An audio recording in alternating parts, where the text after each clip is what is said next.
আজকের সমাজে দেখবেন একজন মানুষ আর একজন মানুষের মহাবিপদ, কিন্তু ওর মন কোন সময়ের জন্য একটা বার ওর অন্তর থেকে মনে হয় না একটা তার সাথী ভাইয়ের একটা মানুষ, সে যে মানুষ আর একজন মানুষের যে বিপদ, এটা মনে কোনো সময় কিছু মনে হয়। আপনার গ্রামে বলেন, শহরে বলেন, যারা অটো রিক্সা চালায়, যারা সিএনজি চালায়, অন্যের একটা গাড়ি ভাড়া নিয়ে সারাদিন গাড়ি চালায়, ইনকাম করছে 1000 টাকা, মহাজনক দিতে হয় আর 4 থেকে 500 টাকা, থাকে আর 500 টাকা। এই 500 টাকা দিয়ে সারাদিন এই auto easy bike OLA, CNG OLA কিভাবে চলবে? আপনি বর্তমানে পেঁয়াজ কিনতে যাবেন কমপক্ষে 100 টাকা কেজি, আলু কিনতে যাবেন কমপক্ষে 80 টাকা কেজি, এত টাকা। তারপরে তার বাড়িতে বাচ্চা কাচ্চা আছে, আরো অনেক কিছু প্রয়োজন আছে, চাল আছে, ডাল আছে, আর হাতে হাতে থাকে 500 টাকা। এই দিয়ে ওর সব করা লাগবে। তারপরে দেখবেন আপনার রানীরহাটে বলেন, গিরিগ্রাম বলেন, গোয়াহিন, টেংনা, গরুমুরদিঘি, এই শহরে যত স্ট্যান্ড, প্রত্যেক মোড়ে মোড়ে দাঁড়ায় দাঁড়ায় সিএনজি ওয়ার্লিং দিয়ে সিগন্যাল দিয়ে থামায় 10 টাকা 20 টাকা করে নিয়ে তারপরে ছেড়ে দেয়। কথা কয় না? আছে না নাই? ও সারাদিন নিজে কামলা দেয় না, কিচ্ছু করে না, ওই দাঁড়ায় থাকে 10 টাকা 20 টাকা করে তুলে এখন গাড়ি নিয়ে মহাজনক দিয়ে 400 টাকা 200-400 টাকা বাসায় নিয়ে যেতে পারে না, কিন্তু রাস্তায় দাঁড়ায় দাঁড়ায় 10 টাকা 20 টাকা করে নিয়ে নিয়ে সারাদিন কমপক্ষে 2-1000 টাকা করে বাড়িতে নিয়ে যাচ্ছে। চোরের মতো দাঁড়ায় আছে, ডাকাতের মতো দাঁড়ায় আছে, সন্ত্রাসের মতো দাঁড়ায় আছে, কেউ বলার নেই। মানুষের কিছুই মন করে না, সবসময় এগুলো নিচ্ছে, নির্দ্বিধায় নিচ্ছে, মনটা কিছুই বলে না। একটা মানুষ একটা মানুষের সামনে, চোখের সামনে অন্যায় করতেছে, কিছুই বলতে পারে না, নিজে অন্যায় থেকে দূরে সরে থাকতে পারে না, অন্যায় যে অন্যায় করতেছে এইটাকে সে নিষেধ করতে পারে না। এ হলো তার দেহটা আস্ত মানুষ, কিন্তু মানুষ দেহ হলে কি হবে? কিন্তু আস্ত জানোয়ারের চাইতেও খারাপ। এটা আমার কথা নয়, আল্লাহ পাক বলেছেন সূরা আরাফ 179 নম্বর আয়াত। সূরাটার নাম কি বললাম? সূরা আরাফ। আরাফ, সূরা আরাফ আর 179 নম্বর আয়াতের ভিতরে পাবেন আল্লাহ পাক ঘোষণা দিয়েছেন, ওয়ালাকাদ জারানা ফি জাহান্নামা কাসীরাম মিনাল জিন্নি ওয়াল ইনসি লাহুম কুলুবুন লা ইয়াফকাহুনা বিহা ওয়া লাহুম আ'য়ুনুন লা ইবসিরুনা বিহা ওয়া লাহুম আযানুন লা ইয়াসমাউনা বিহা উলাইকা কাল আনআম বাল হুম আদাল উলাইকা হুমুল গাফিলুন। আল্লাহ বলেন, আমি অবশ্যই তামাম পৃথিবীর ভিতরে আপনি তামাম জাতির জানা দেন, অবশ্যই আমি কিছু মানুষকে, কিছু অন্তরকে আমি জাহান্নামের জন্য সৃষ্টি করেছি। একটু আওয়াজ দিয়ে বলা যায় কিনা আউযুবিল্লাহ? আমি অবশ্যই সৃষ্টি করেছি জাহান্নামের জন্য বহু জিন আর মানুষদেরকে। আমার আল্লাহ ঘোষণা করে দেন, মিনাল জিন্নি ওয়াল ইনসি, আর কিছু বহু সংখ্যক মানুষ আর জিনদেরকে আমি জাহান্নামের জন্য সৃষ্টি করেছি। তারা ওই জাহান্নামে যাবে নাকি? লাহুম কুলুবুন লা ইয়াফকাহুনা বিহা, যাদের অন্তর আছে কিন্তু অন্তরগুলো কিছু বোঝে, তাদের মন আছে কিন্তু বোঝে না, মন আছে কিন্তু বোঝার মতো মন নেই। যত আপনি দিনের আওয়াজ শোনাবেন, যত কোরআন হাদিসের বয়ান আপনি শোনান না, কিন্তু ওরা বোঝে না। এমন লোক আপনার বগুড়া এলাকায় আছে না নাই? আপনার জোড়া গ্রামে আছে না নাই? যত ওয়াজ শোনান, যত বুঝান, যতক্ষণ ওয়াজ শোনে ততক্ষণ খালি হো হা করে সুবহানাল্লাহ এমন আওয়াজে বলে আসমান পর্যন্ত পৌঁছে যায়। হাত যদি উঠাইতে বলেন পা পর্যন্ত উঠায়, এমন আবেগগুলো সমাজের বুকে আছে না নাই? কিন্তু আজ ওয়াজ শোনার পরে বসে সব শেষ, মসজিদ থেকে বাড়ানো সারা সব শেষ। যতক্ষণ মসজিদে আছে মনে হয় একেবারে আল্লাহর ওলি, মনে হয় কেবল জান্নাত থেকে পড়ে আসে। কথা কয় না রে, মনে হয় কেবল জান্নাত থেকে পালায় আসছে, মসজিদে বসে আছে পাক্কা আল্লাহর ওলি। দেখবেন সামনে কাতার ছাড়া আপনি 5 ওয়াক্ত সালাত আদায় করেন, সামনে জায়গায় পাবেন না, কিন্তু 7 দিন পরে আসলে খালি ইমামের পিছে করে বসে।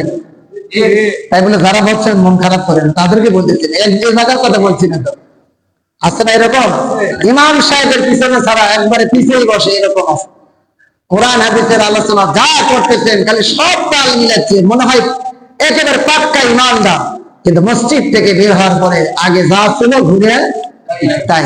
ওই যে গ্রামের ভাষায় বলে ঘুরে না গু, কথা কয় না রে, ঘুরে না গু আবার আগে যা ছিল তাই। আল্লাহ বলেন নবীগণ, লাহুম কুলুবুন লা ইয়াফকাহুনা কাওলাহু, লাহুম কুলুবুন লা ইয়াফকাহুনা বিহা। ওদের অন্তর আছে কিন্তু বোঝে না, মন আছে বোঝে না, সব বোঝে কিন্তু স্বার্থের কারণে ওরা মেনে নিতে পারে না। ওলাহুম আয়ুনুন ওলাহুম আয়ুনুন লা ইউবসিরুনা বিহা। ওদের কান আছে কিন্তু শোনে না, কান থাকলেও মানুষ শোনে কি শোনে না? কান আছে শোনার কথা কিন্তু শোনে না, তার মানে শোনে এই কান দিয়ে, শোনে ওই কান দিয়ে বের করে দেয়, কে কান বলে না, একে বলে পুচুঙ্গা। কথা কেন? আগে চুলাতে যদি হঠাৎ করে জাল আগুন যদি নিভায় যায়, তখন মা বোনের একটা চোঙ্গা ব্যবহার করতো, এইদিকে ফু দিলে ওই দিক দিয়ে বের হয়ে যায়, এটাকে বলা হয় পুচুঙ্গা। এটার নাম কি? আপনাদের বাড়ি বাড়ি ছিল না একসময়? এখনো আছে, এখনো কিছু জায়গায় আছে, কারণ এখন তো আর চুলোই নাই। কিছুদিন পরে মাটিতেই যে গর্ত করে চুলা করা যায়, তো আপনার আমার ছেলে মেয়েরা বুঝবে না, ওরা খালি বোঝাবে কট্টস, খালি সুইচ দেওয়ারটা। কথা কয় না, কারণ ওরা চুলা গর্ত করে মাটিতে করা যায়, এটা বুঝবে না। এই চুলা গুলো আগুন ধরানোর জন্য ফ্লো দিত, এটা হলো ফুসুকা। আবার আপনার আমার কান গুলো এখন আর কান নাই, এখন এগুলো হয়ে গেছে কি ফুসুকা। আল্লাহ বলে নবীগণ, ওই সমস্ত মানুষেরা ওলাহুম আয়ুনুন লা ইউবসিরুনা বিহা, ওদের কান আছে কিন্তু শোনে না, এদিক দিয়ে শোনে ওদিক দিয়ে বের হয়ে যায়। ওলাহুম ওলাহুম আযানুন লা ইয়াসমাউনা বিহা, ওরা শোনেও কিন্তু শোনে, ওরা শোনে কিন্তু শোনে না, তার মানে মন আছে, ওদের মন আছে কিন্তু ওরা মন আছে কিন্তু বুঝেও বোঝে না। ওরা কান আছে কিন্তু, ওরা কান আছে কিন্তু শুনেও শোনে না। চোখ আছে কিন্তু দেখেও দেখে না, চোখ আছে দেখেও দেখে না, কান আছে শুনেও শুনে না, আবার অন্তর আছে বুঝেও বোঝে না। এগুলো কি মানুষ? আল্লাহ বলে এগুলো মানুষ, কিন্তু আমি তো মানুষ বলি নাই। কে বলছেন? এগুলো মানুষ। ও নবী, তামাম জাতির আপনি জানা দেন, এগুলো দেহ মানুষ, এদের বডি মানুষ, কিন্তু আমি আল্লাহ তো এদেরকে কখনো মানুষ বলি, আমি মানুষ বলি নাই। ওরা তাহলে কি? আমার আল্লাহ ঘোষণা দিয়েছেন, উলাইকা কাল আনআম বাল হুম আদাল। আল্লাহ বলেন নবী, যেই সমস্ত মানুষেরা শুনেও শোনে না, বুঝেও বোঝে না, যে মানুষের মন আছে কিন্তু বোঝে না, কান আছে শুনেও শোনে না, চোখ আছে দেখেও দেখে না, এদেরকে তামাম পৃথিবীর মানুষেরা মানুষ বলতে পারে, আমি আল্লাহ এদেরকে মানুষ বলি নাই। উলাইকা কাল আনআম, এরা হলো পশু। কথা কয় না, এরা কি? উলাইকা কাল আনআম, এরা পশু সমতুল্য। আল্লাহ বলে নবী গো, শুধু তাই নয়, বালুকুম আদাল, এরা পশুর চাইতে নিকৃষ্ট। আওয়াজ দিয়ে বলা যায় কিনা হুজুবিল্লাহ? এখন আপনার আমাকে মানুষ, গোটা সমাজের মানুষদেরকে পশু বানায় দিলেন, পশুর চাইতে নিকৃষ্ট। এটা কি আপনার ইমাম সাহেব বলেছেন না আমার আল্লাহ? আল্লাহ বলেছেন নবী গো, এরা মানুষ নয়, এদের জান মানুষ বলি নাই। এরা উলাইকা কাল আনআম, এরা পশুর সমতুল্য। বাল হুম আযাল, এরা বরঞ্চ পশুর চাইতে নিকৃষ্ট। এরা যদি মানুষ হইতো, দিনের আওয়াজ আপনি নবী যতটা শোনান, আপনি মানুষের সামনে যেভাবে বয়ান করেন, কিয়ামত পর্যন্ত এত সুন্দর বক্তা পৃথিবীতে আর কোনোদিন আসবে না।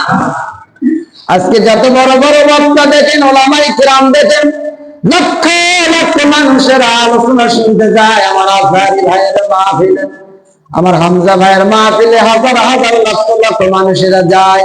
কিন্তু তামাম পৃথিবীর হামজার যদি এক জায়গায় করেন, তামাম পৃথিবীর আজহারি যদি এক জায়গায় করেন, আর তামাম পৃথিবীর শহীদ আল্লামা সাইদি হুজুর যদি এক জায়গায় করেন, আমার নবীর মতো কেউ হতে পারবে না।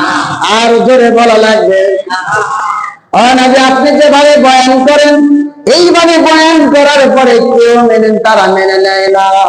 ওরা যদি মানুষ হতো তাহলে এরা শুনতো, ওরা যদি সত্যিকার মানুষ হতো তাহলে এরা চোখ দিয়ে দেখতো, আর এরা বোঝার মতো অন্তর যেটা দিয়েছি বুঝতো। অন্তর থাকার পরে বোঝে না, কান থাকার পরে শুনেও শোনে না, চোখ থাকার পরে দেখেও দেখে না। অনেকে আমি ঘোষণা দিয়ে দিলাম, এরা মানুষ নয়, এরা হলো আস্ত জানোয়ার। শুধু জানোয়ার নয়, জানোয়ারের চাইতেও খারাপ। জানোয়ারের চাইতে কি? জানোয়ারের চাইতে খারাপ। ওরা সব বোঝে, ওরা সব বোঝে আল্লাহর আইনের বিরোধিতা করা যায় না। তারপরে আমার বাংলাদেশের মানুষ বিরোধিতা করে কি করে না? ওরা সব বোঝে আল্লাহ ওয়ালাদেরকে সাথে অত্যাচার করা যায় না। তারপরে আল্লাহ ওয়ালাদেরকে, আলেম ওলামাদেরকে জেলখানায় দেয়। এমন জানোয়ার বাংলার জমিনে আছে না নাই? মনে করবেন না সব পালায় গেছে, এখনো আছে। পালায় গেছে মাত্র কয়েকজন, লক্ষ লক্ষ দোষর এখনো ঘরে ঘরে আসবে না নাই? খালি ফোঁস লাগছে, খালি ফোঁস লাগছে, খালি সুযোগ পাইনি। এখন সব সময় এখন ভারতের সাথে এখন লিয়াজে শুরু।